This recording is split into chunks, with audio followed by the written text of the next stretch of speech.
You know, they were talking about climate change yesterday, and now we're learning that scientists and researchers are looking at how to change the weather on purpose. That's right. Lasers now could one day manipulate rain and lightning. CBS This Morning contributor Michio Kaku is a physics professor at City College of New York. Professor, nice to see you. Extraordinary seeing Al Gore and Bill Clinton there together with Charlie, wasn't it? That's right, yeah. Yeah, they did not get into this discussion, no. though. But it is fascinating. I mean, lasers, really, to change the weather? That's right. Well, as Mark Twain once famously said, everyone complains about the weather, but no one ever does anything about it.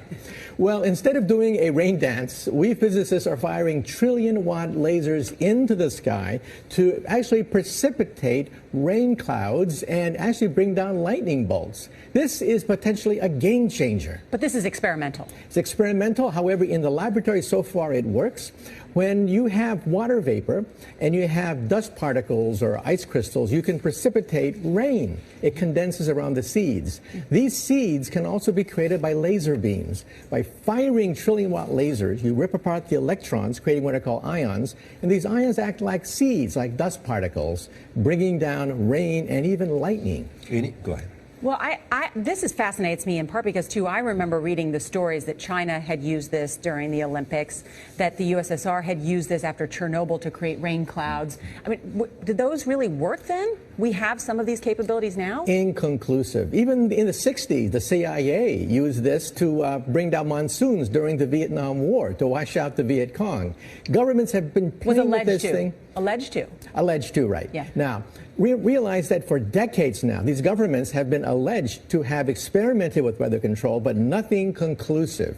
This time we're bringing in the laws of physics rather than simply waving our hands and uttering mumbo-jumbo. We're actually using trillion-watt lasers now. And in the laboratory, sure enough, they precipitate rain out of water vapor. Sure enough, you can actually bring down electricity down the beam. So what does it mean for drought areas that need to have rain for crops, and if they don't have them, there's the consequences of famine? Well, the bad news is if it's a clear blue sky, it's not going to do anything at all, because it only takes water vapor that's already in the air and condenses it. However, for floods, for agriculture, farmers, for people planning wedding parties, football games, you name it, outdoor events and agriculture and flooding and even hurricanes, all of them could be subject to weather modification.